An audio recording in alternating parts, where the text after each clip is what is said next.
imeanzisha hukumu mbinguni. Let's sing together.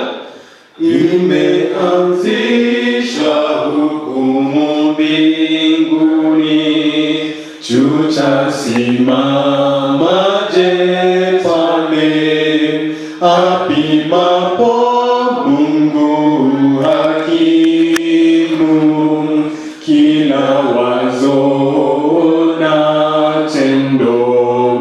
Tutasimamaje sote katika siku kuu ile?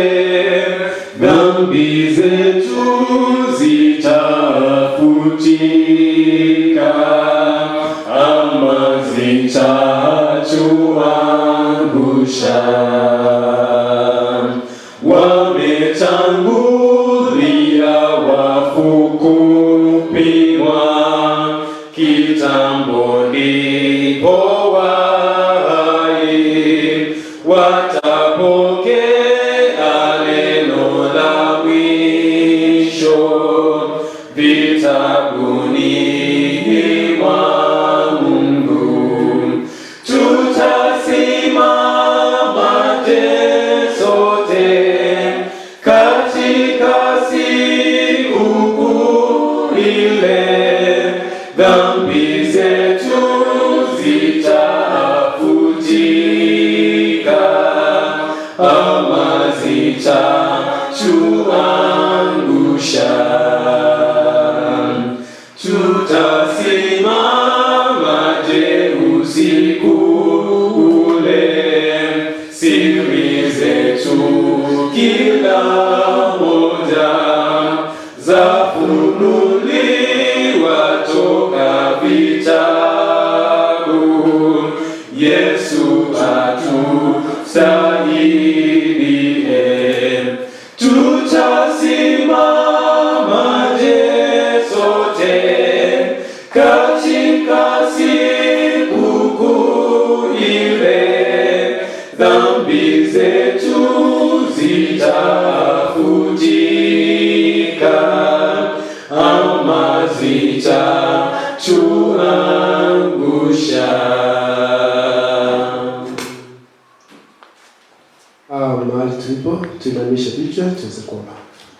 Tuombe. Baba Mungu wetu, Muumba mbingu, nchi na vyote vilivyomo, mchana mema tena Bwana, kwa neema na rehema za mbinguni umetuwezesha Bwana watumishi wako tuweze kuunganika kwa ajili ya kuendelea kujifunza neno lako.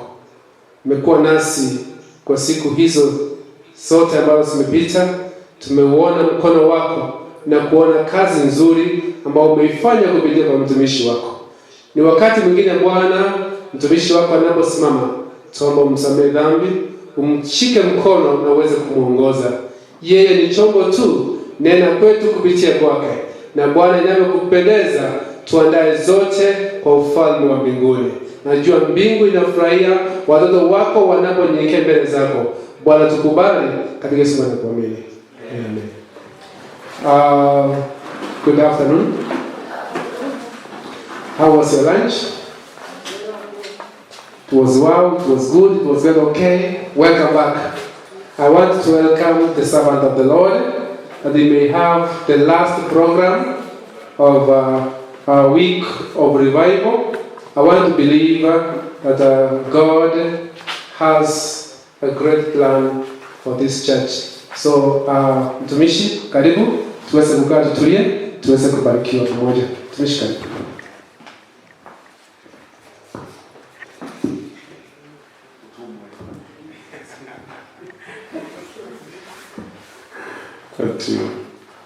Bwana Yesu asifiwe.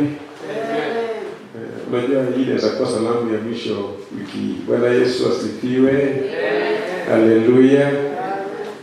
Tuna furaha tukiwa miguuni pake Baba yetu. Kwa maana tukiwa miguuni pake Baba yetu na Mungu wetu hatutoki bure. Si kweli?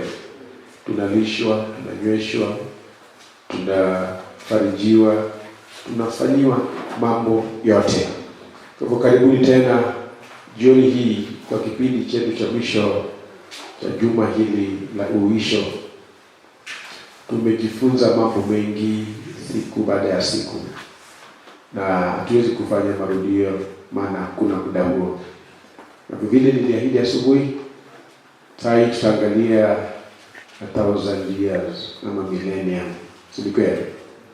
1000 years ama millennium. Tuliona asubuhi ya kwamba karibuni Yesu atakuja tena. Na tuliona jinsi ambavyo Yesu atakavyokuja. Na wale ambao tulikuwa asubuhi tulisoma katika Biblia jinsi ya kuja kwa Yesu vile Yohana alionyeshwa akiandika katika Ufunuo 19. Kwamba Yesu amekalia farasi nyeupe na pia jeshi lote la mbinguni wakimfuata juu ya farasi nyeupe wakiwa tayari kwa vita. Tuliona Yesu anakuja kuhukumu na kufanya vita. Jesus is coming to judge and to make war. Na tuliona asubuhi ni nani ambao Yesu anakuja kuwapiga vita. Na kwamba ni wale tu ambao wamemkataa pamoja na shetani, maana vita hii ni kwa ajili ya shetani na malaika zake. Lakini wale ambao watakaomkataa Yesu pia itabidi wapigwe nini? Vita. Tuliona makundi haya yote wakati Yesu atakapokuja mara ya pili. Tuliona atakayepigwa vita ya kwanza mnyama na nabii wa uongo. Kwa pili tuliona ni shetani mwenyewe atashikwa na kufungwa na kutupwa kuzimu. Na watatu ni wenye dhambi ambao watakuwa hai wakati huo. Upanga utokao kwenye kinywa cha Bwana kitawaua wote. Na wote watakufa, hakuna kuliliwa. Maana ni nani atakaye kulilia? Maana wenye dhambi wamekufa pamoja nawe, na watakatifu wanachukuliwa na eko wanaenda wapi? Mbinguni. Hakuna kuzikwa na hakuna kukusanywa. Kwa mili ya wenye dhambi itasalia juu ya nchi kama samadi. Hiki tuliona kundi la pili, kundi la mwisho ni kundi la watakatifu. Si kweli? Yesu anapokuja siku hiyo. Nataka tuanzie pale.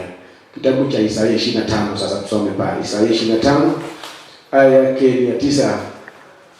Watakatifu wa Mungu wakati wenye dhambi wengine wakikimbia wakiambia milima na miamba ziwaangukie, na upanga utokao kwenye kinywa cha Bwana kinapowaua watakatifu. Isaya 25 aya yake ni ya 9 inasema hivi. And it shall be said in that day, Lo, this is our God, we have waited for him, and he will save us.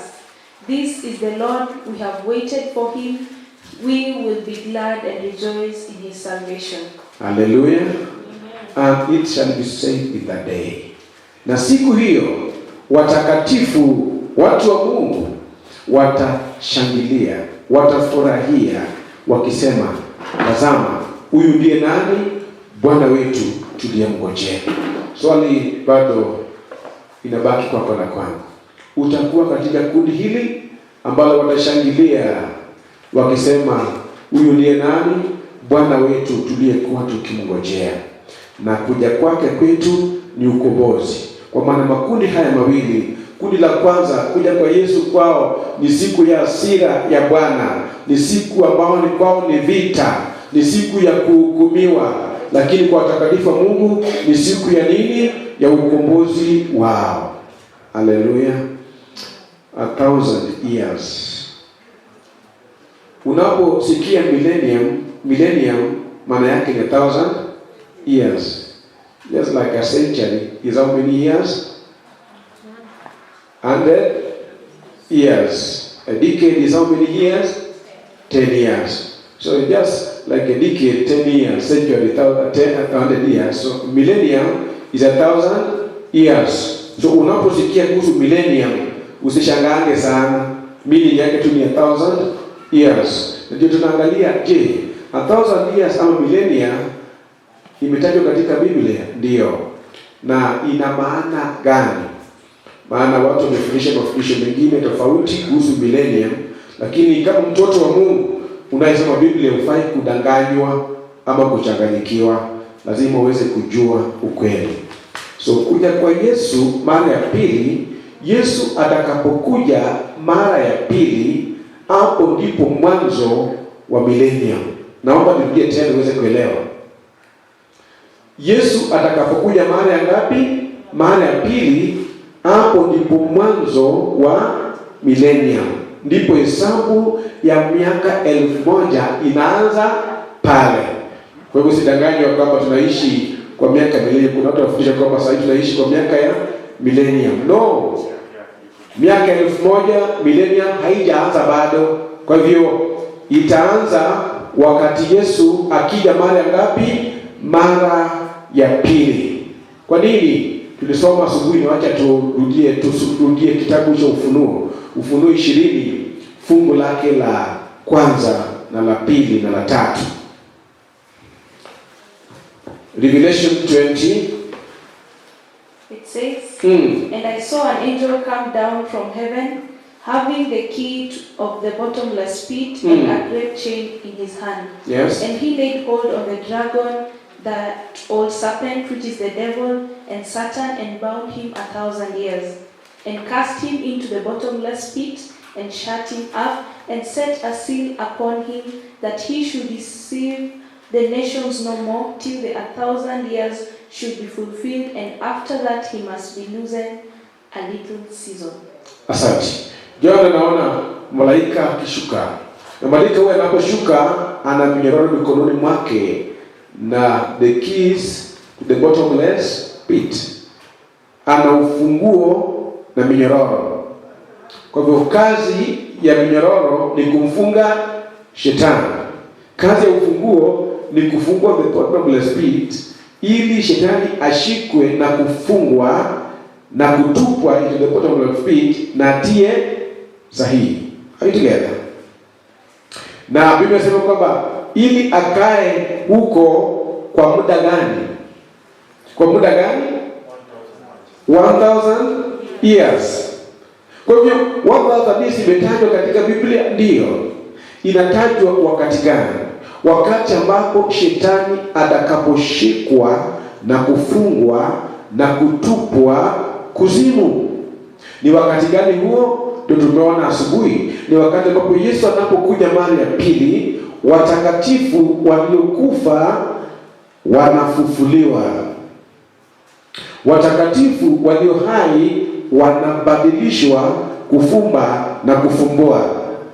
Wenye dhambi waliokufa hawatafufuliwa, isipokuwa tu the special resurrection ambayo Yesu aliwaahidi before Pilate ya kwamba watamuona akija mara ngapi?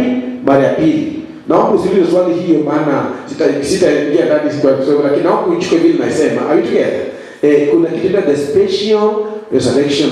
Maana Ufunuo 1 fungu la 7 inasema, and even those who pierced him shall see him. Are you together? So this is called the special resurrection.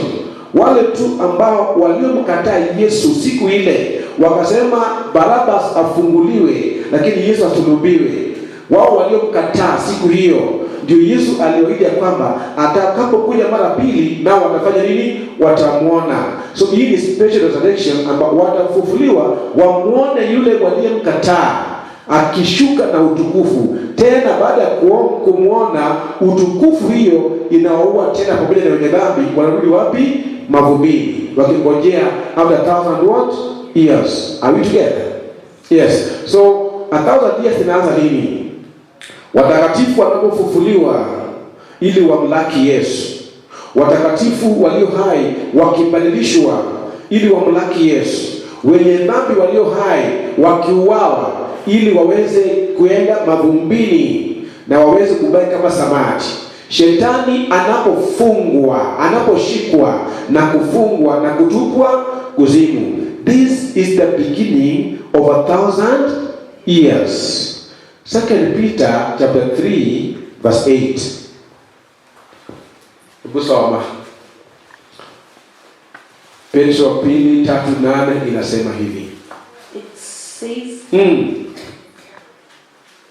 But beloved, be not ignorant of this one thing. Answer verse 7. Beginning from verse 7. But the heavens and the earth, which are now, by the same word are kept in store, reserved to fire against the day of judgment and perdition of ungodly men. Verse 8. But beloved, be not ignorant of this one thing, that one day is with the Lord 1,000 years, and 1,000 years as one day. Verse 9, anaongea kuhusu nini? Verse 9. The Lord is not slack concerning his promise, as some men count slackness, but is long-suffering towards us, not willing that any should perish, but that all should come to repentance. Oh, you know, from verse 7, anaanza kusema kwamba the heavens and the earth are preserved. For what? For? Mbingu na nchi vimewekwa akiba kwa moto. Unajua? Na wale ambao watakao kataa, yani watakao kaidi. But in verse 8 anasema hivi, with the Lord one day is like 1,000 years, and 1,000 years is like one day. Then in verse 9 anasema hivi, the Lord is not slack about his promise, as many have done what? Ya kwamba Bwana hajakawia kuitimiza ahadi yake, kama wengi wamedhani ya kwamba Bwana amechelewa kufanya nini? Kurudi. Lakini anatuvumilia. Why? Kwa maana hataki hata mtu mmoja afanye nini? Apotee. But all to come to what? To repentance. There's one thing nataka tuweze kupata hapa. You know, Mungu aliumba for 6 literal days.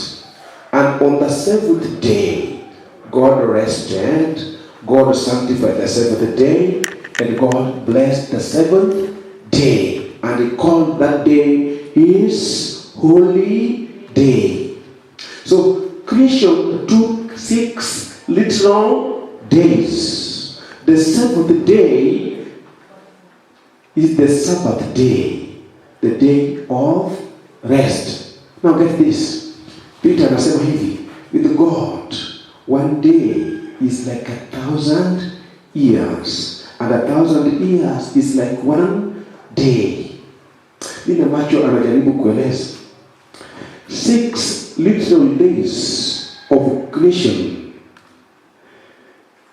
ni sawasawa na 6,000 years ambazo shetani amepewa afanye kazi duniani kabla watakatifu waende mbinguni.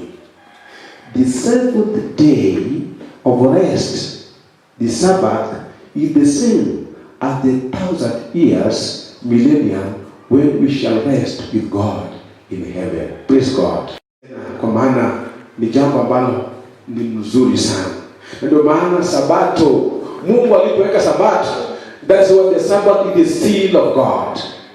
You know, 6 literal days of creation is the same as 6,000 years ambazo shetani amepewa kufanya nini? Kazi. Lakini baada ya 6,000 years, the Bible says the end will come akiwa na nyororo nini? Na kifunguo ya kuzimu. Na kazi ya shetani itakomeshwa pale, alazimishwe kwa upumziko la lazima, lakini kifungo. Are we together? Na wakati ambapo shetani analazimishwa kwa kifungo, God's people will ascend juu mbinguni kupumzika for 1,000 years. 7 days, 7,000 years. Are we together? Tuko pamoja mpaka pale. Wapendwa, Yesu atakapokuja mara ya pili, anapokuja mara ya pili, that will be the beginning of 1,000 years. Tutakapopaa tuende na Yesu kwa likizo. Unajua likizo? It will be a holiday. Yani ambao haifananishwi na holiday nyingine yote. Najua watu wengi wanachukua likizo wakati ambapo wale ambao wameajiriwa huwa wanachukua likizo, na napochukua likizo yeye na familia yote wanaenda Mombasa, ama sio? Ama wale kuna pesa za Dubai, ama sio? Ama wanaenda nyumbani kujienjoy, si ni kweli? Friends, I have good news for you. After 1,000 years of toil in this earth, we shall go to heaven on a vacation for 1,000 years. Praise God.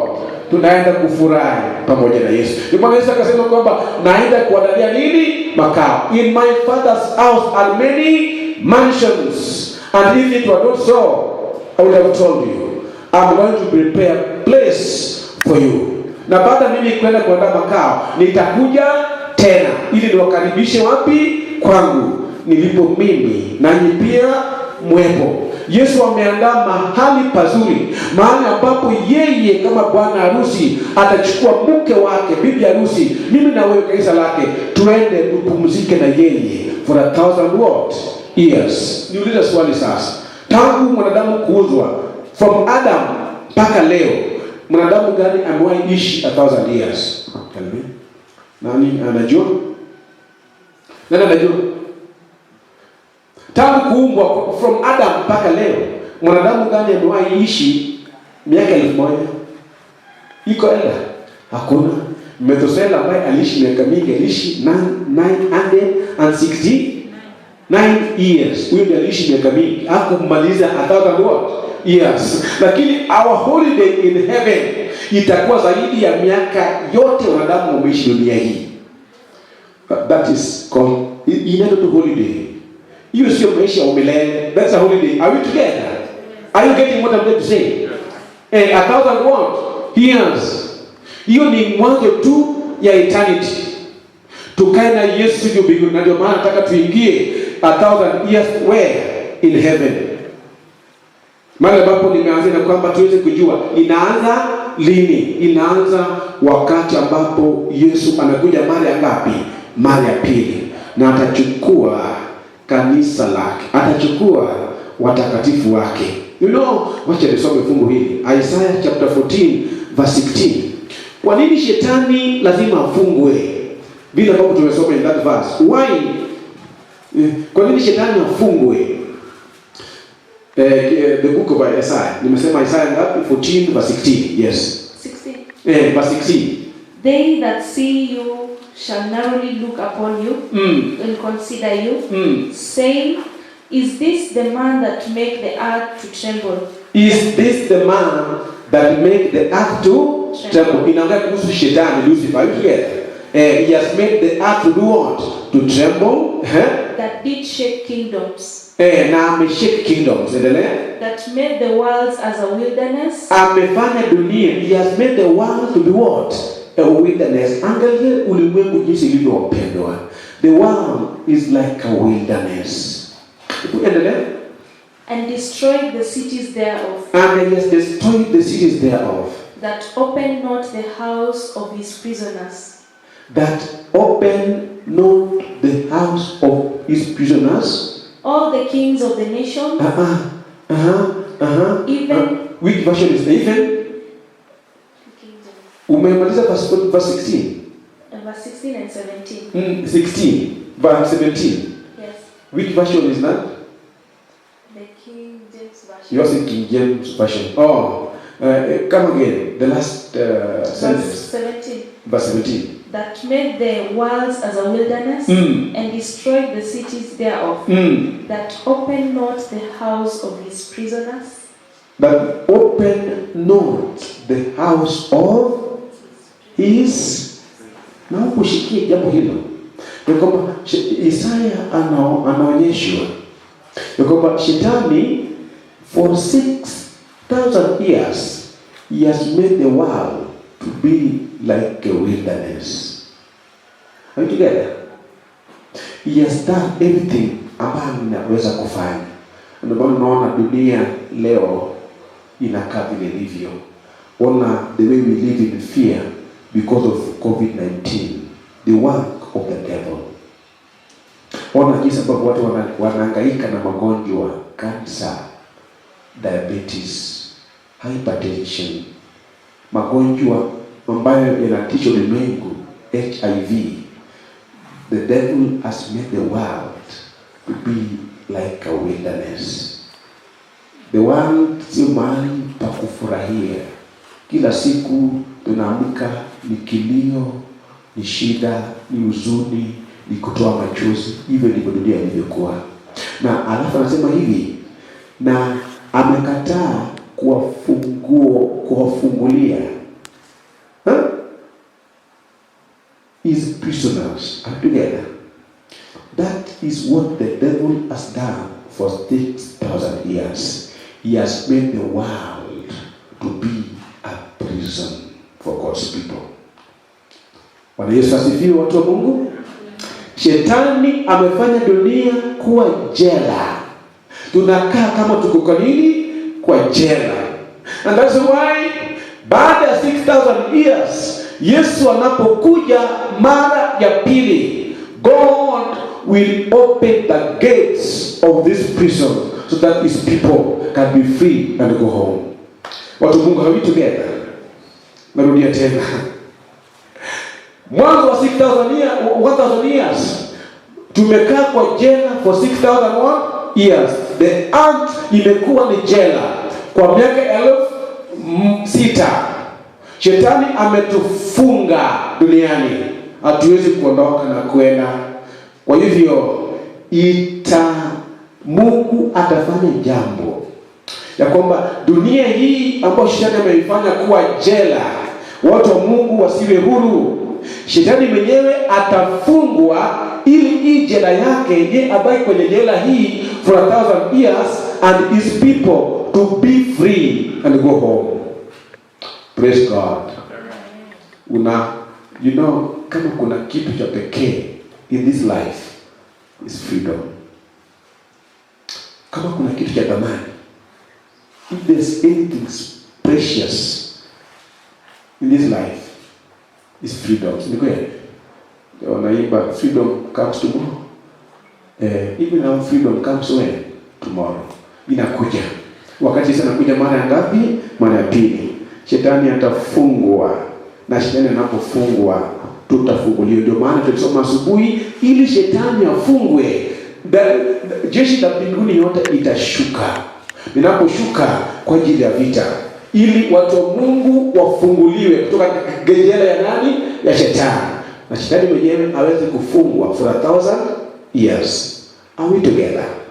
Are we together? You have a question there? Sawa, asante sana. Nashukuru. There's a question.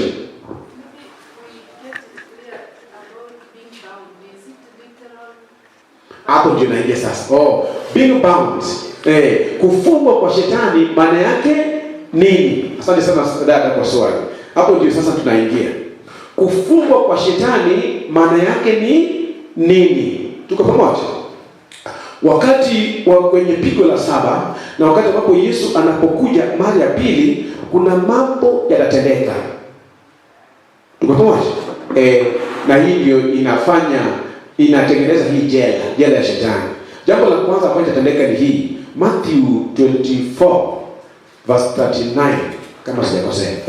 Matthew 24:39 inasema, it says, and knew not until the flood came.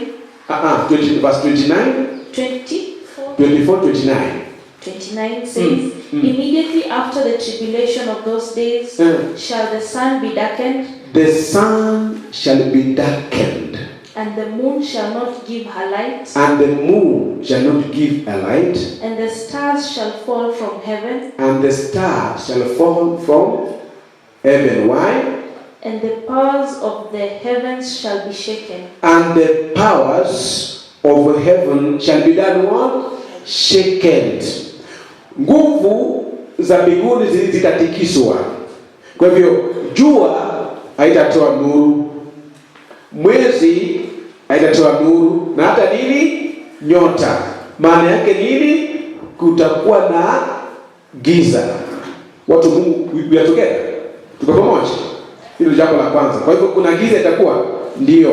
Kwa hivyo dunia itakuwa bila nuru ya jua na ya mwezi na ya nyota. Yesu anapokuja mara ngapi? When God's people are taken home, this world will remain in total darkness. Jambo la pili ambayo itatendeka tena ni hii. Jeremiah Jeremiah 4 verse 23 and 24. Yeremia 4:23-24 nasema hivi. 24. Anza 23. 23. I beheld the earth. I beheld the earth. And lo, it was without form. And lo, it was without form. And void. And void. And the heavens and they had no light. Are we together? Yeremia anapoonyeshwa siku hiyo ya kwamba the earth shall remain form and void. Dunia itakuwa ukiwa na utupu. And the heavens had no what? Light. Ndio tumesoma Yesu amesema kwamba hizo nguvu zote za kutoa mwangaza hazitatoa mwangaza tena. So itakuwa ni total darkness. Swali ni hili. Kwa nini utabaki ukiwa na utupu? Endelea mahali umefika. 24. I beheld the mountains, and lo, they trembled, and all the hills moved lightly. You know, hiyo ni Yesu anapokuja mara pili. The mountains and the hills will do what? Will tremble and move. Continue. I beheld, and lo, there was no man. I beheld, and behold, there was no. Why there was no man? We read in the morning. Kwa nini hakuna mwanadamu ambaye atakuwa? Kwa sababu the righteous dead and living watakuwa wamechukuliwa, wameenda wapi? Mbinguni. The wicked living wameuawa wote. Hakuna mwanadamu atakuwa hai duniani. Are we together? Yes, continue. And all the birds of the heavens were fled. And all the birds of the heaven are fled. I beheld, and lo, the fruitful place was a wilderness. The fruitful place was a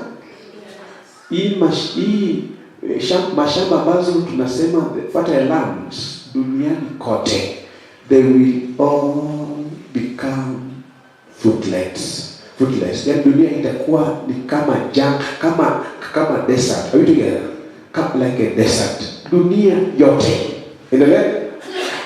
And all the cities thereof were broken down. Unajua were broken down at the presence of the Lord and by his fierce anger.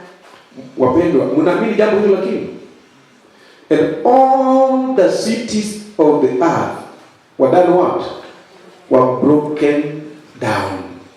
Hiyo ni Ufunuo pia 17 tukisoma jana, the seven plagues. Ni kweli? All the cities of the earth will be broken what? Down. Unajua hii ndio unabii ambao wengi wakisikia wasema kama kweli. You know, Yesu aliambia wanafunzi wake in Matthew 24 ya kwamba no stone will be left doing what? Not unturned. Hiyo ni watu wa dunia, hiyo ni wanasiasa. Sasa Yesu anasema kwamba hakuna jiwe litakayosalia juu ya nini? Juu ya jiwe. Aliongea kuhusu the destruction of Jerusalem na siku ya kuja kwake mara ya pili. Na kwamba anapokuja Yesu, kumbuka in Daniel chapter 3, Nebuchadnezzar chapter 2, in Nebuchadnezzar's dream aliona kuja kwa Yesu as a storm coming. Tusinikwe. Na jiwe ilipokuja iligonga sanamu. Sanamu inasimamia falme za nini? Za ulimwengu na kuvunja.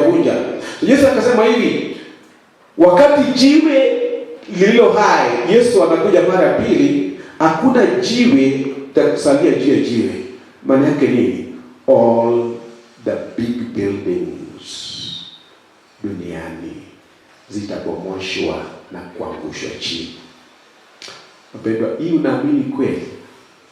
Na kwamba majengo hiyo ambayo tunaona Nairobi, hizo ambazo zimejengwa sahihi hapo juu kwa milima, Times Towers hizo ambazo tunaona, Nyayo House, mjengo, wacha hiyo. Hata si Kimao. Hii majengo, unajua jana I tackle something kwa wale ambao hawako. Are we together? Nitumie tusinikwe. Jana I tackle something ya kwamba wakati wa kutangazwa kwa Sunday law, kutangazwa kwa nini? God's people, watu wa Mungu watajua sasa imefika. Na God's people will come out of cities. Hii ni kali. Enda. Hata kama unapiga picha sikia hiyo. Ndio hii ndio watu wengi hawataki kusikia. And it's in the SOP, even in the Bible.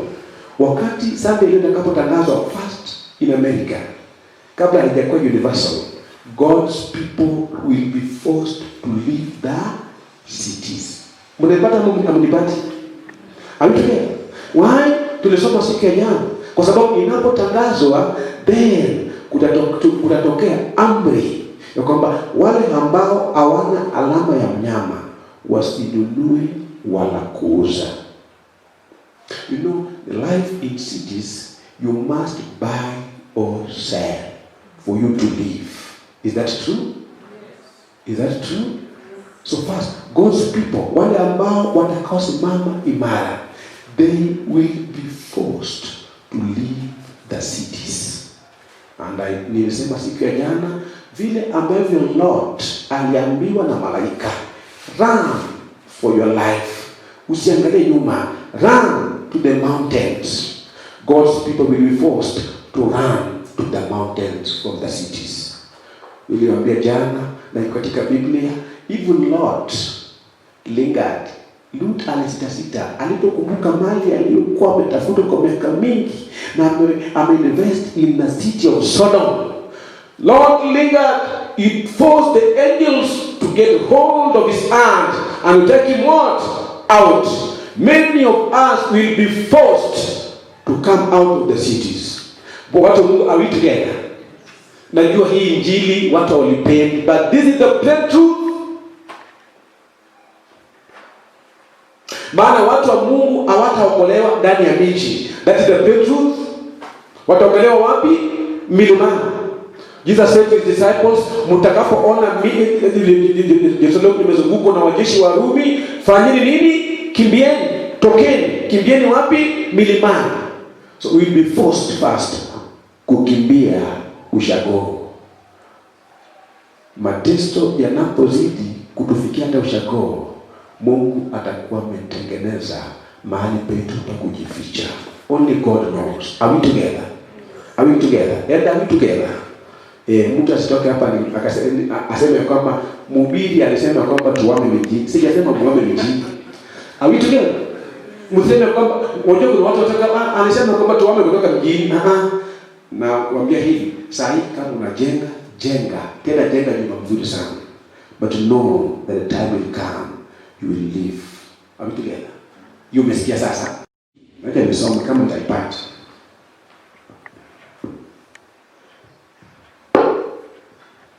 Mtu aseme kwamba mhubiri alisema kama tutoke mjini. No.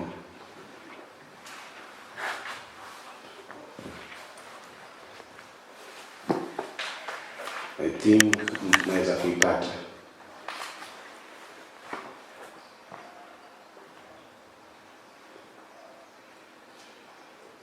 You know, this is the last. Is it here?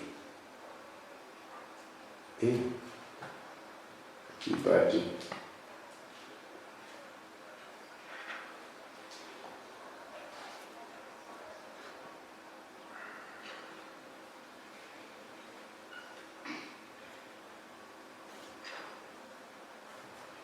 Wow.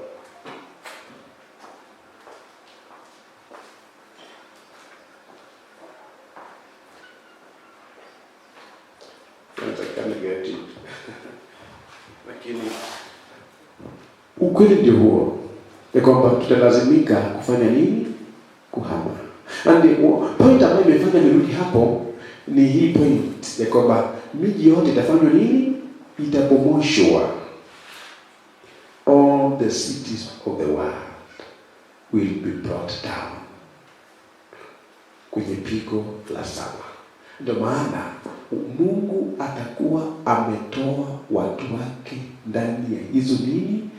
Miji.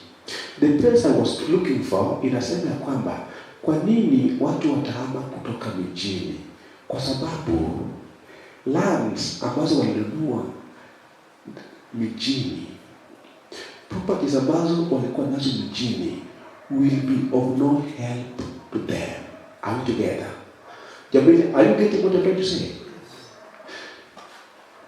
Utajiri wote ambao walikuwa nao mijini will be of no help to them. Why? Maana sasa leo kitangazwa, all this wealth watanyang'anywa. Jamani, nimesema kitu lakini unajua mtu anasema kwamba mimi nalea mambo yangu. That is where the world is heading to. Mali yote watakatifu waliotengeneza na kutafuta, God will allow watanyang'anywa. Are we together? No, usihofu, sifundishe mambo haya si kama uhofu. God has prepared good things, better thing for us. Zaidi ya hii ambayo tunaona. Are we together? I told you, all these things about now, they are temporary. But what God has put in place for us is what? Eternal. Kwa hivyo hata kuama miji uache mali haitakuwa ni kitu kwako. Kwa sababu gani? Kama Abraham alipomwambia kwamba come out of are we together? Ondoka uende. He didn't know where he was heading to, but he had faith in who? In God. Tutaondoka hata kama tujui tunaenda wapi, tunaenda kuanza namna gani, but tukifika huko Mungu atakuwa ametuwekea na ametuandalia jinsi ya kuishi na kuendelea mpaka Yesu aje mara ya ngapi? Mara ya pili. Bwana Yesu asifiwe. Haleluya. Yes. Na narudia tena, mtu asitoke hapa aseme kwamba nilifundisha watu wahame mijini. But muda huo utakapofika, only God knows. God will tell his people to come out of the cities. Hapo imesikika sasa? Imesikika? Najua ujumbe huu umefundishwa wakati mwingine na wahubiri sema kama watu waondoke wapi? Wengi waliondoka wakarudi. Are we together? Kwa hivyo si leo kuondoka, lakini uanze kufikiria hata ukiishi mijini, anza kufikiria pia maisha wapi? Watu wanaangalia vibaya. Yaani kama tunaishi sio nyinyi, kama tunaishi hata mimi sinaishi mijini. Tunaishi mijini but tujue kwamba pia huko wapi? Lazima huko ndio kwetu. Huko ni nini? Tusikae kama watu ambao tumepotea Nairobi. Unataka? Sijasema umepotea. But the time will come.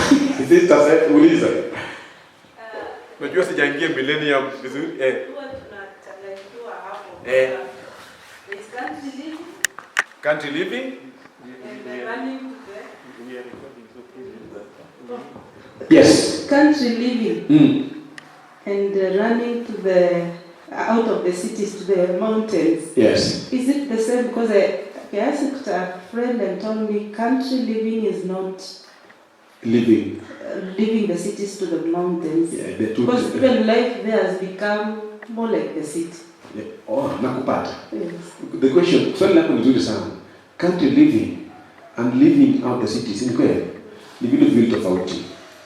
Country living according to SOP ni tunafundishwa as parents tuweze kama ingewezekana tuweze kufundisha na kuzoesha watoto wetu, familia zetu maisha ya nyumbani. Sababu gani? Maana cities zimeharibika, si kweli? Mambo mabaya yote ni cities. Sasa hii hata COVID-19 inaua watu wapi sana? Times ama nyumbani. Nyumbani hata mask hawavai, si kweli? Na kuna askari anawashika vitu gani? But Nairobi nyumbani hata ibada nilikuwa napiga simu jana nyumbani.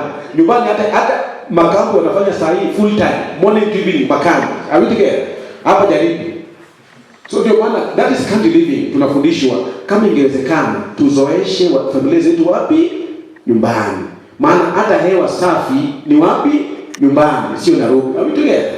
Lakini living out the cities ni kwa sababu ya wakati wa mateso na taabu. Hapo tumepata? Not to ushago.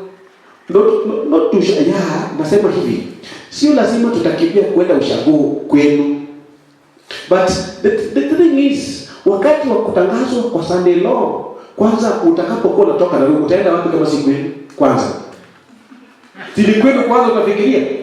Are we together? Sili kwenu kwanza. Enda are we together? pale milimani. Nashangaa mlima itakuwa wapi kama sio ushangaa wengine. Asante. But nasema hivi. Milimani siata ngombe ni milima. Ando hapo ndio kuna uliza. Hata hapa si kuna milima. So you know, Biblia inapoongea milimani. Milimani unaposoma katika Biblia, milima ina maana pana sana. Unakumbuka the ark ya Noah. Unakumbuka? Wakati mvua ilikuwa inanyesha, where did it rest? On Mount Ararat. Are you together? Unakumbuka Moses wakati wanatembea kwenda nchi ya ahadi. Musa alikuwa anaitwa kutana Mungu wapi? Milimani. So milimani unaposoma katika Biblia, milimani. Yesu akiwa duniani alikuwa anapanda juu kuomba juu ya milima. So milimani ni mahali kwa kukutana na Mungu. So sasa milima unaposoma vizuri milimani, when the Bible talks about milimani, ni mahali ambapo Mungu atakuwa ameandaa. Inaweza kuwa si hata milima juu ya milima, but mahali ambapo Mungu atakuwa ameandaa watu wake wakimbilie pale ili Mungu aweze kuwalinda kutokana na mateso ya mnyama. Amitubeka? Hapo tumeelewana? Najua kitu ambacho inawasha ni ushago. Lakini usikuwashe. Amitubeka?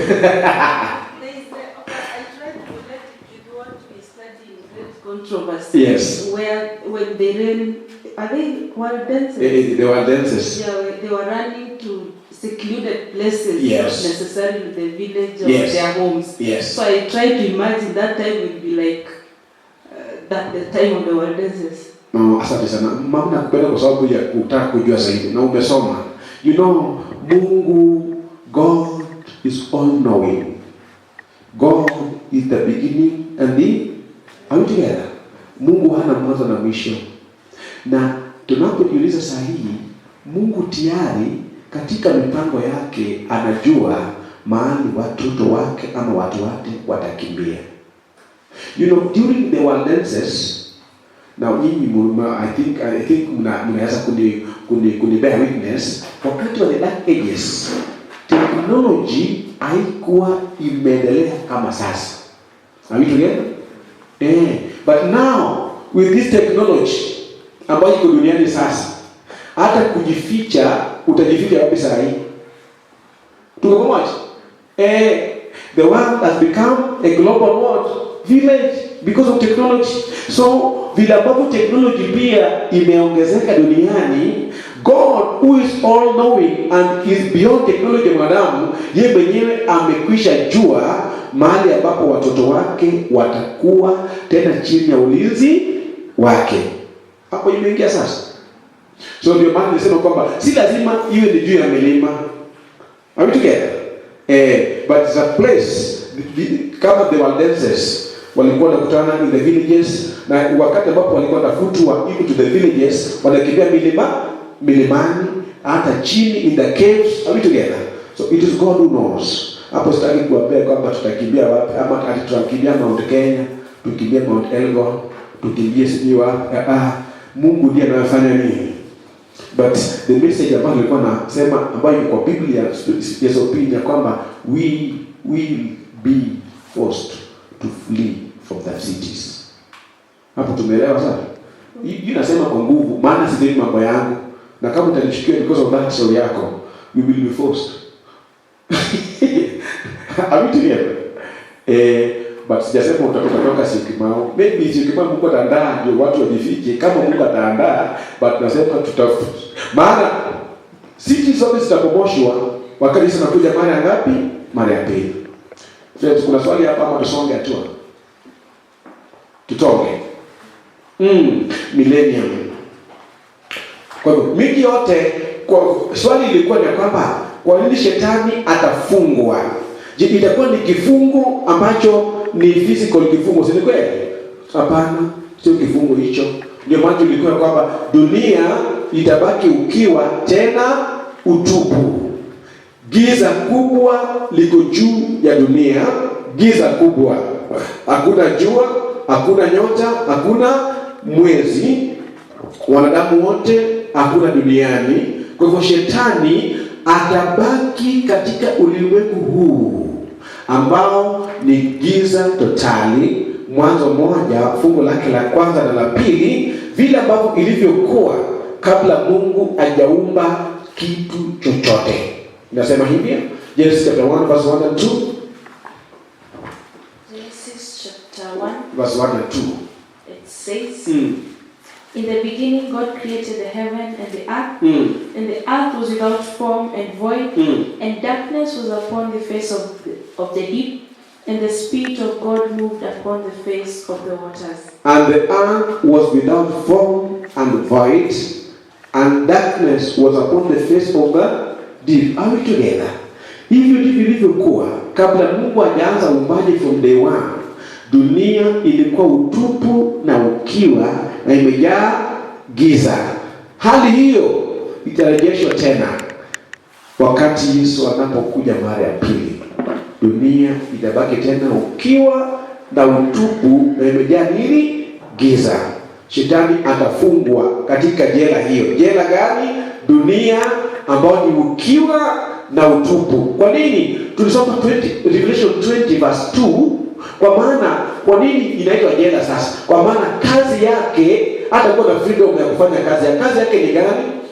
Verse 2 and 3, Revelation 20. And he laid hold on the dragon, that old serpent which is the devil, and Satan, and bound him 1,000 years. And bound him 1,000 years. And cast him into the bottomless pit, and shut him up, and set a seal upon him, that he should deceive the nations no more, till the 1,000 years should be fulfilled.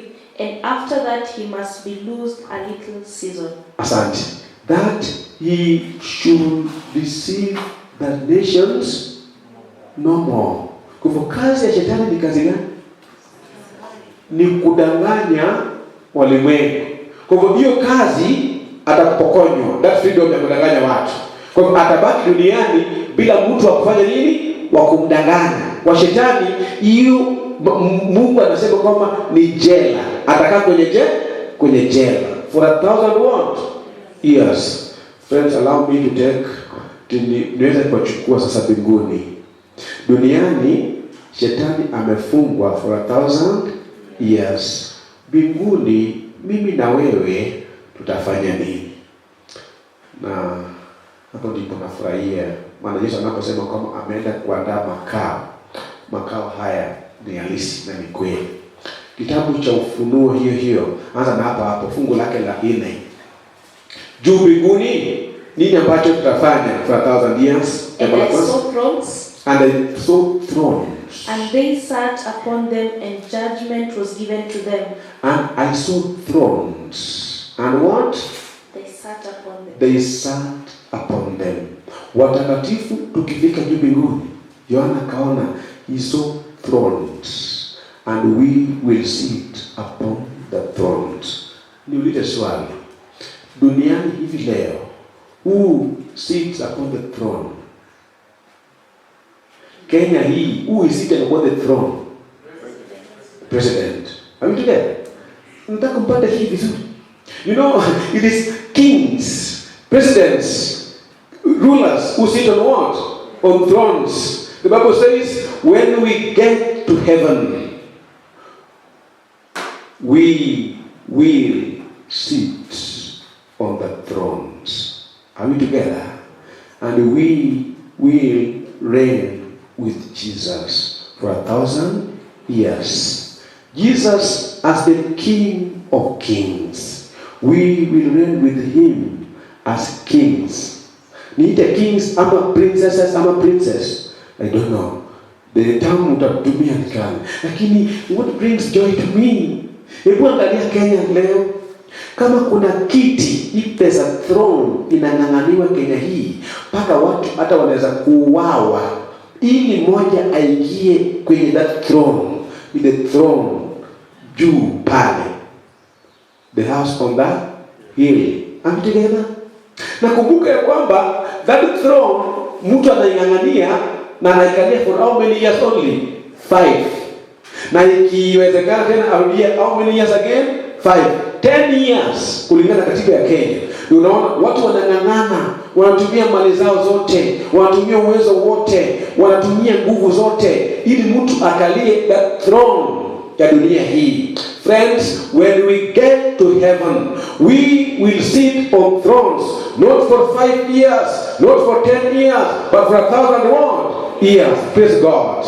We will reign with Christ. Yani nashangaa vile ambavyo unaona magari ya rais ikipita barabarani, watu wote wanakaa kando, magari zote zinasimamishwa ili rais afanye nini? Apite. When we get to heaven, wapendwa, tutatembea kwenye barabara za kifalme, magari za kifalme, nguo ni za kifalme. We will reign with Christ for 1,000 years. Friend, are you ready?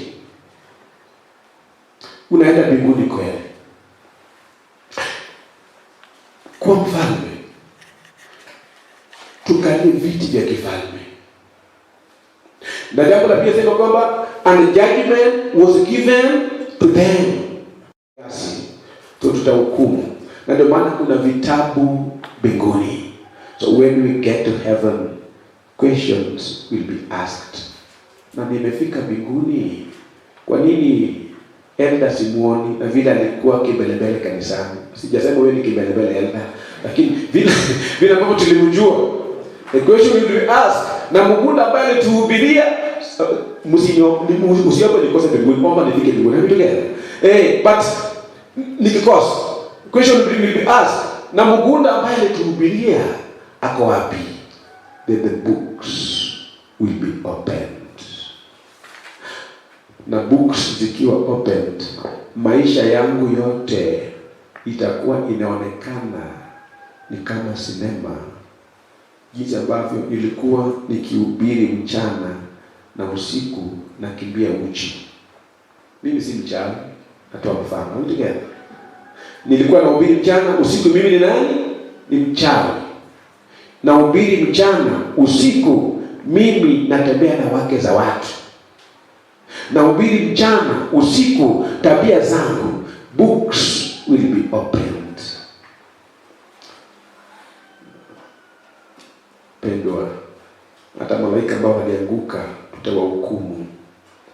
Maana tabia hiyo tangu kuanguka kwa Lucifer na the authority of the angels vile walianguka, tutawahukumu for 1,000 years. Verse 6 says, verse 6, 20 verse 6. Blessed and holy is he that has part in the first resurrection. On such the second death has no power. But they shall be priests of God and of Christ. But they shall be priests of God and of the Christ. And shall reign with him 1,000 years. And shall reign with him for 1,000 years. Friends, mambo ambayo tumeandaliwa mbinguni. Paul says, macho hayajawahi kuona, sikio haijawahi kusikia, wala haijawahi kuingia kwenye akili za mwanadamu what God has prepared for us. We will be priests for God and for Christ, and will reign with Christ for 1,000 years. Kazi Yesu sahi is our high priest in heaven. When we get to heaven, we will be priests for God and for Christ for 1,000 years. You know, ninaposoma saa zingine roho nabii mpaka nashangaa.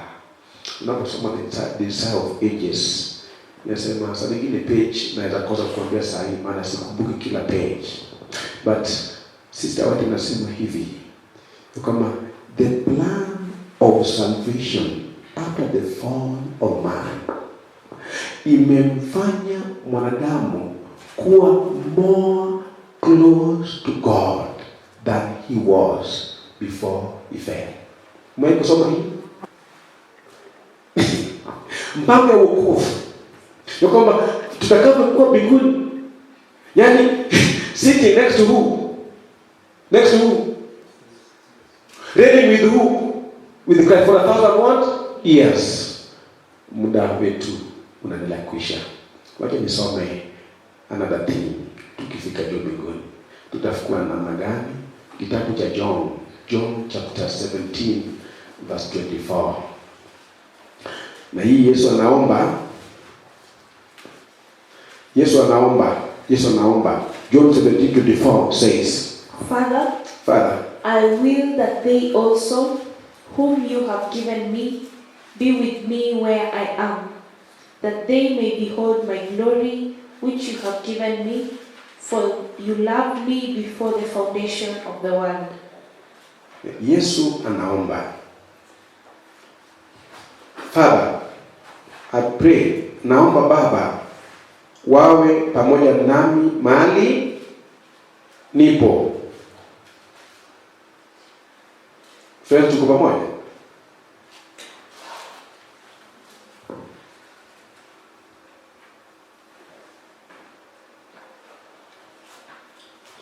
Yesu anaomba ya kwamba Baba, naomba wawe pamoja nami mahali nipo, so that they may behold the glory that you gave me.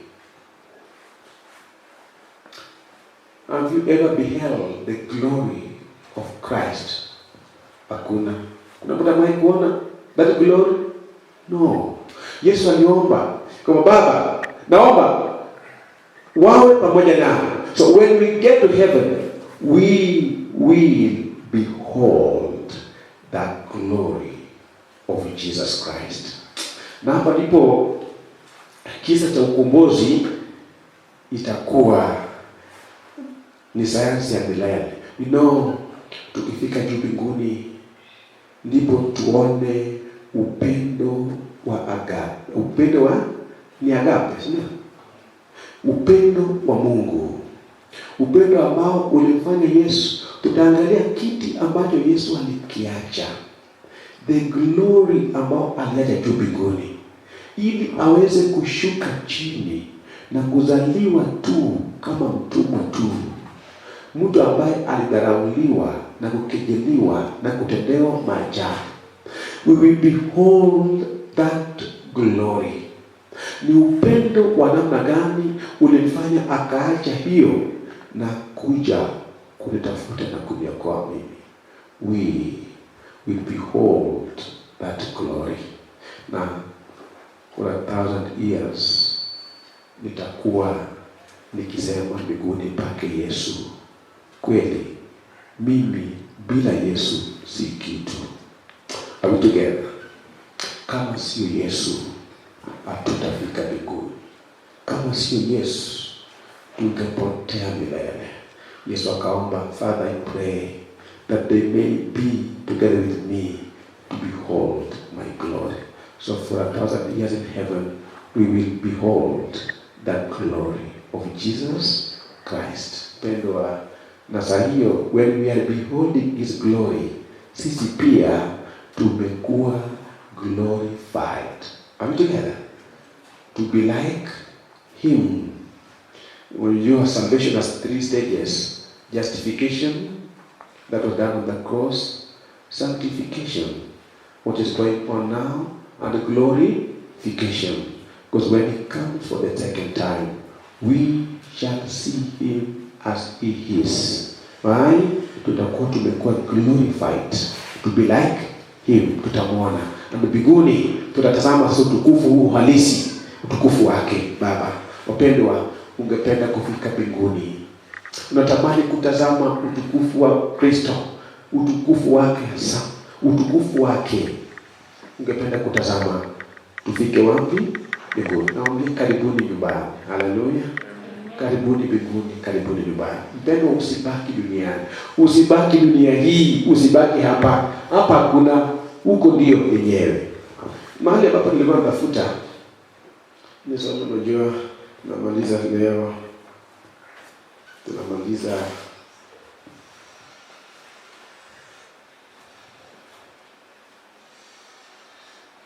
tukisoma last day events. Page 286 paragraph 4. Enda side image.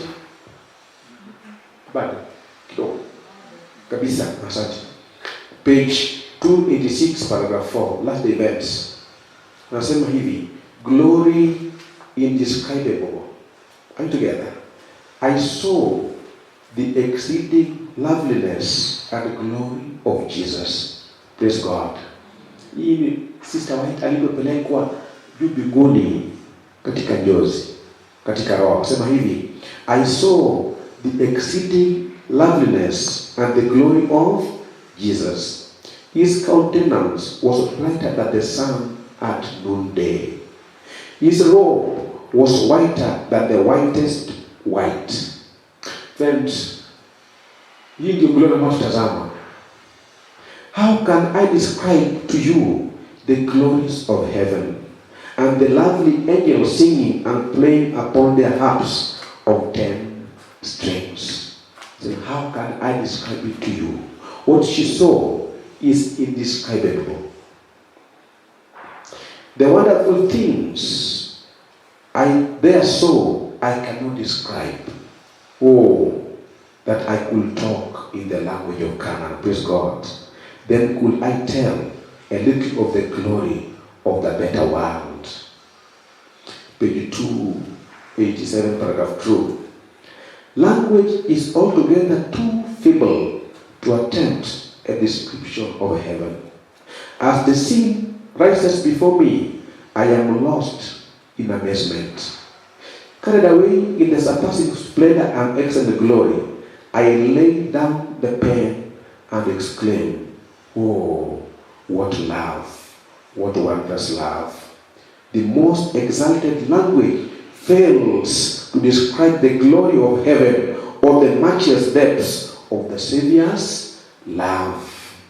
Human language is inadequate to describe the reward of the righteous. It will be known only to those who behold it. No finite mind can comprehend the glory of the paradise of God. Great Controversy, page 675. Na somo mwisho hii. If we could have but one view of the celestial city, we would never wish to dwell on earth again. Pero kama tungetazama mji huo, hakuna mtu angetamani kuishi wapi duniani tena. Tungeomba Baba tupe hata mabawa saa hii. Twende wapi? But that time is coming when Christ will come again and will be taken home. I'm together. Hebu soma Biblia. Nafungu haya. The heavenly home. Psalm 35. Psalm 33. Verse 17. Verse 20. Verse 24. Nasema hivi. Verse 17. And horse is a vain thing for safety. Hiyo ni Psalm 33. Yeah. Verse 20. Verse 20. Our soul waits for the Lord. He is our help and our shield. Yes. For our heart shall rejoice in him. For our heart shall rejoice in him. Because we have trusted in his holy name. Let your mercy, O Lord, be upon me. Verse 24. It ends at verse 22. Psalms 33. 33, 22. 22. Let your mercy, O Lord, be upon us according as we hope in you. Asante. 35 now. 35 verse 5. Verse 5. Let them be as chaff before the wind, and let the Unasoma kitabu gani? Psalms. Oh, ni Isaiah. Pole. Pole. Ndio maana nashangaa unasoma vitu ambavyo Isaiah 33 verse 17 verse 20. Pole. Nilisema Psalms. Sorry. Nisamehe. 33 verse 17. Your eyes shall see the King in his beauty. Our eyes shall see the King in his what? In his beauty. They shall behold the land that is very far off. Your heart shall meditate terror. Where is the scribe? What verse 20? Verse 20. Look upon Zion. Look upon Zion, the city of our solemnities. Your eyes shall see Jerusalem. Our eyes shall see Jerusalem. A quiet habitation. A quiet habitation. Verse 24. 24. And the inhabitants shall not say. And the inhabitants of that city shall not say, I am sick. I am sick. The people that dwell therein shall be forgiven their iniquity. Praise God. You know, brethren, hii ndio utamu wa kuwa Mkristo katika safari ya kwenda mbinguni. Ya kwamba tukifika juu mbinguni, wenyeji wa mji ule, inhabitants of that city, there is no day mtu atasema kwamba nasikia kichwa kiniuma, nasikia kizunguzungu, nasikia tumbo, nasikia nini. No inhabitants will say, I am what? I'm sick. You know, when you talk of sickness, I had a wife who has been sick for long. But when I read this verse, it gives me comfort, because I know a day will come when in that city hakuna siku nitaenda kununua madawa tena. Praise God. My wife has been sick for years now, so she lives on medication, madawa. But I know the time is coming. Najua atapona kwa maisha hii in the name of Jesus Christ, and we will overcome. Lakini katika zaidi ya maisha ya dunia hii, I know one thing, that in that line, in that city, hakuna siku tutasikia magonjwa ya COVID-19, magonjwa ya cancer, magonjwa ya AIDS, magonjwa ya nini. In that city hakuna magonjwa tena. Friends, unatamani kufika juu mbinguni? Ndio. 35 verse 5. 35 verse 5 says, Then the eyes of the blind shall be opened. Yani katika mji huo, the eyes of the blind shall be what? Opened. And the ears of the deaf shall be unstopped. Hata masikio ya viziwi yote tufanya nini? Hakuna mtu ambaye atasema haoni ama sikii. Verse 8 inaweka kitu kizuri sasa. Verse 8 says, And highway shall be there. And highway shall be there. And a way. And it shall be called the way of holiness. No what? And then? The unclean shall not pass over it, but it shall be for those the wayfaring men, though fools shall not err. Unajua, the Bible says, and a highway shall be there, and it's called the highway of holiness. You know, Kenya tumeshtuka tu na super highway ya Wachina, si ndio? Walijenga kwanza ya wapi? Thika super highway. So wamejenga bypass zote hizo ambazo ni highway, si kweli? Tunapofika pale, hata serikali hii ambayo yetu kitu kwa kwanza inajivunia, inaonyesha hizo what? Those super highways, ni kweli? Hiyo ni maendeleo, ni nzuri. But in that city there will be a highway, not like this one ya China. Hiyo imejengwa kwa njia pekee. Unaposoma Ufunuo 21 kwamba njia barabara zote ni nini? Ni dhahabu. So the highway of gold, and it's called the highway of holiness. That highway ndio tutatembea na magari za kifalme. Na kwenye barabara hiyo, wapendwa, hakuna siku statistics inasema kwamba mwaka huu ajali imetokea 5,000. No. Hakuna ajali. Hakuna kuchoka kwenye barabara hizo. Hakuna. Kwa sababu gani? Ni Mungu Mwenyezi ameandaa mambo haya yote kwa ajili ya watakatifu wake. Hallelujah. And after 1,000 years, after 1,000 years, 20 verse 7, after 1,000 years, 20 verse 7 nasema hivi. Verse 7 of Revelation. Revelation 20 verse 7. After 1,000 years. And when their 1,000 years are expired, Satan shall be loosed out of his prison. Satan shall be loosed out of his what? Prison. Shetani atafunguliwa kutoka kwa kifungo chake. Endelea. And shall go out to deceive the nations which are in the four quarters of the earth, Gog and Magog, to gather them together to battle. The number of them is as the sand of the sea. Shetani atafunguliwa after 1,000 years. Atafunguliwa kwa sababu gani? Maana wakati huo ndipo kuna what is called the second resurrection. Resurrection of the wicked. Wanapofufuliwa the wicked, watatoka makaburi, hawabadilishwi. Kwa tabia ile alikufa nayo anamuka nayo. Kama alikuwa mchawi, ni mchawi bado. Kama ni mwizi bado. Kama ni mwasherati bado. So Shetani atawakusanya tena ili awadanganye mara ya mwisho.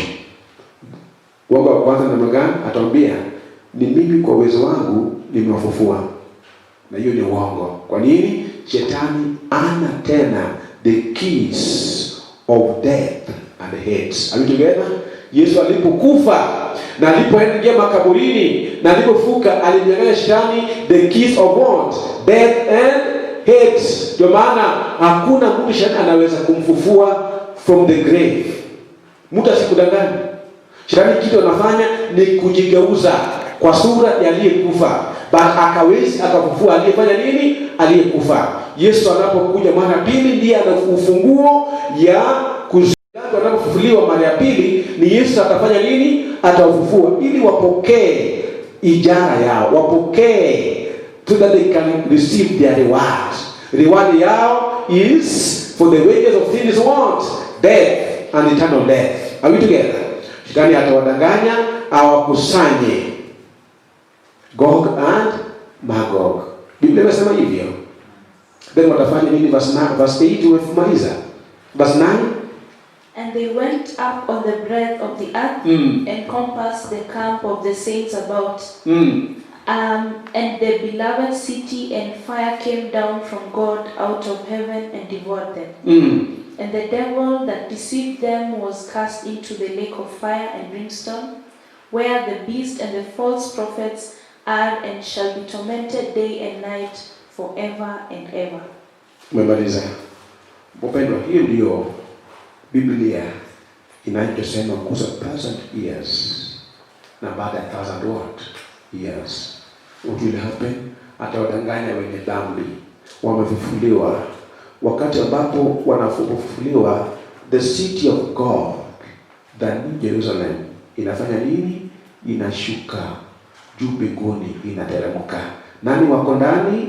Waliokombolewa wamekaa mbinguni for 1,000 years. Na katikati is the city, the throne of Christ himself, inateremka chini. Are we together? Inaposhuka wenye dhambi, Shetani amefunguliwa, anawadanganya waweze kuipanda na kuteka nini? Huo mji. Na kwamba tunaona vile tuko wengi, ndio Biblia inasema kwamba and their number is at the sand of what? Of the sea. Shetani atawadanganya wengi, sababu kama mchanga wa bahari. Na wanapojaribu tu kupanda juu, kumbuka hii ni Armageddon part 2. Armageddon part 1 tuliona Yesu anapokuja mara ya pili, Shetani atafungwa, mnyama atupwe kwenye moto, wenye dhambi waweze kuuawa, sio kuchomwa, kuuawa kwa upanga wa nani? Bwana. It is after their 1,000 years, Armageddon part 2, Shetani anapopanga kuvamia tena kuteka mji, vita yake ya mwisho. The Bible says moto utashuka kutoka mbinguni, na huo moto ndio utakao angamiza kabisa Shetani, kumchoma. Na nabii wangu ambaye alikuwa ametupwa, na wenye dhambi wote wachomwe once and for all. Hivyo ndivyo dunia itatakaswa kwa hiyo moto. Shetani, dhambi na wenye dhambi, takataka ya dhambi itakaswa kwa moto. Ndipo God will make a new heaven and a new earth. Are we together? Mahali ambapo tutakapokaa milele. May God bless us in Jesus' name. Kuna swali lazima moja tu. Asante hapa kanisa hapa. Uliza. I was asking. Yes, ask. In the book of Romans, chapter 2, verse 21, Yes. Paul says that by now, God's way of putting people right with himself is God's way of putting people right with himself has been revealed. It has nothing to do with the law, even though the law of Moses and the prophets gave their witness to it. So my question is, we are about 2.2 billion Christians in the world. We are about 2.2 billion Christians, Yeah. not Adventists. Yeah. Uh-huh. And the ones who are professing to keep this, the ones who don't keep the Sabbath are obviously the larger number. So what will happen to them if they don't know this message? If they don't know this message. Asante. Swali nzuri. Nataka wewe ndio usome, sawa? Soma kitabu cha kwanza, Matthew 24 verse 14. Ni swali nzuri. We are 2.2 billion Christians, ni kweli? Adventists, we are just millions, ni kweli? Chache sana. Tunasema kwamba what will happen to them if they soma 24 verse 14. Matthew, The Bible says, and this good news about the kingdom will be preached through all the world for witness to all the nations, then the end shall come. and this gospel of the kingdom will be preached unto all nations to be a witness. Are we together? And then the end will do on. So Yesu ameweka vizuri, hakuna mtu ambaye hatafikiwa na ujumbe huu. What will happen ni kwamba watasikia lakini wakataa. Na ndio maana anasema in John chapter 10 verse 16, anasema hivi Yesu, hakuna mtu ambaye hatafikiwa na ujumbe huu. Mtu asikudanganye. Ndio maana Daniel akisema kwamba na siku za mwisho knowledge shall increase. Kwa hivyo si lazima uende kumhubiria, atapokea injili kwa njia yoyote. Sahi atapokea hata kwa social media, si kweli? Atapokea kwa in any way itamfikia. Soma inasema hivi. John chapter 10 verse 16. Yesu anasema hivi. There are other sheep which belong to me and they are not of this sheepfold. Yesu anajua kwamba kuna kondoo wengine wake ambao hawako katika zizi. Kama there are other sheep which belong to me and are not of this sheepfold. There are the sheep which belong to him, so they are still scattered. Are we together? Yes. They are not in the sheepfold. Are we together? Yes. But I must bring them to. They will listen to my voice and they will become one flock with the shepherd. Are we together? Yes, but I must do what? Bring them. They will listen to me, and then they will come, and we will have one flock and one shepherd. Yesu amesema kondoo wengine nao hawako katika zizi hii, hawajasikia hata ujumbe hii ya Sabato. But I must do what? Bring them. Na ndio tulisoma siku ya jana, kama hawataisikia saa hii, then they will hear it during the loud cry. Are we together? Baada ya kutangazwa kwa the Sunday law, then this ninikazita swell into the loud word, the loud cry. Tutahubiri tukijaza Roho Mtakatifu, and the message tulisoma jana, the message ambayo itahubiriwa wakati huo is the Sabbath message. So they will hear. Ndipo watakuja kwa kundi. Mwisho kuwe na kundi gapi? Na mchungaji gapi? So watasikia. Hakuna mtu ambaye hatasikia. Hiyo Yesu amesema ni katika Biblia. Is that right? Umetosheka? Enda situmalize pale jamani. Asante. Wazee wamesema tutakuwa na muda tena siku nyingine tutarudi tujifunze hivi. Kama together. Yes, nimejaribu kucompress mambo mengi kwa muda mfupi, but Mungu awasaidie kila moja kwa mambo ambayo umesikia wapendwa. Isiyo tu ni kusikia, lakini yaweze kwa kuandaa kwa ajili ya ufalme wa Mungu. Mungu akumbuke nyumba zenu. Mungu akumbuke kazi zenu. Mungu akumbuke biashara zenu. Mungu akumbuke watoto wenu. Mungu akumbuke wake zenu na waume wenu. Mungu akumbuke kila kitu ambacho mko nacho. Mungu akumbuke siku ambazo ni mbaya hizi katika maisha yenu. Na Mungu awajalie neema masaa ambazo mlisacrifice kuja kwa kusikia neno la Bwana every day. Mungu awazidishie katika jina la Yesu Kristo. Amen. Tusimame. Yes. We do number 500. as we close, the encouragement is take time. Take time to be holy. As we close, we are closing that song.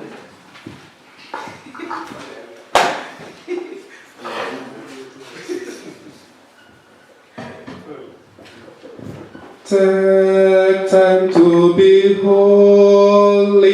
Take time to be holy.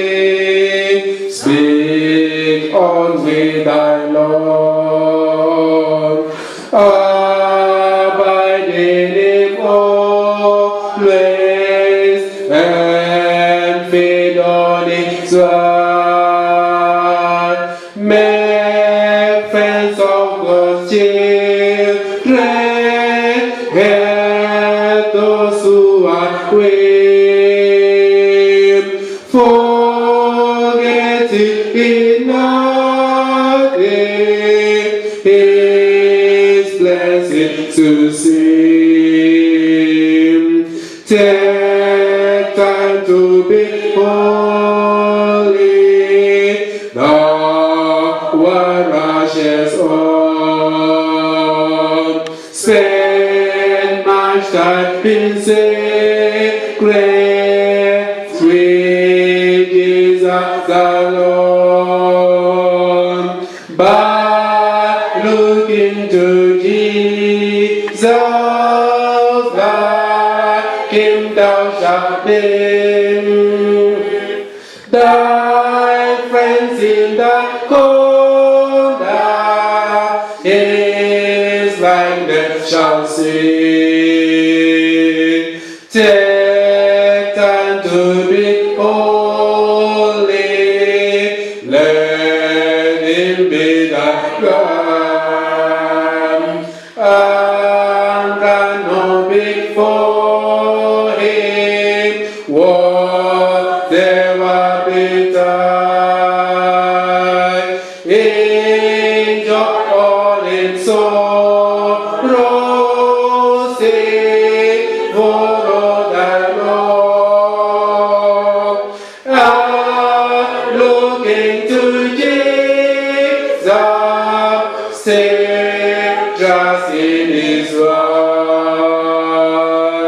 Take time to be holy, become in thy soul.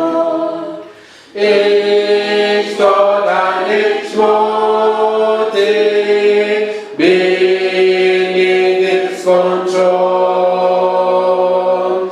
Thus led by His Spirit to fountain of love, thou soon shalt be fitted for service above. Acha tuombe.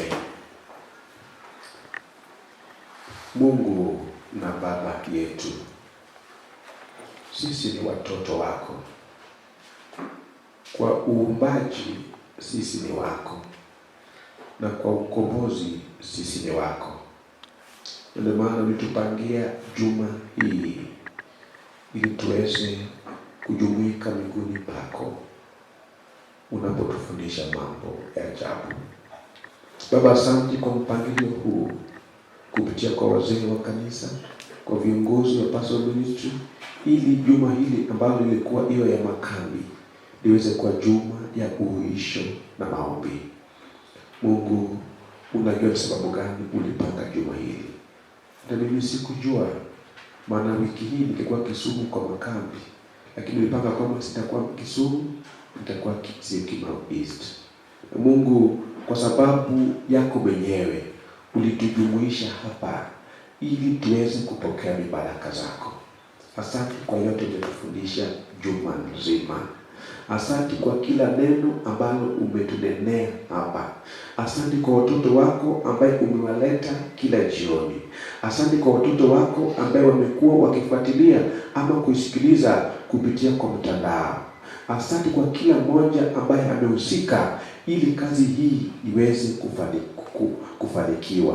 Asante kwa mzee ambaye alikuwa anafanya juhudi zote ili mashini hizi zote ziweze kutumika ya kunasa sauti na hata picha ili ifikie watu wengi. Najua Mungu itafikia watu wengi, maana ndio mapenzi yako.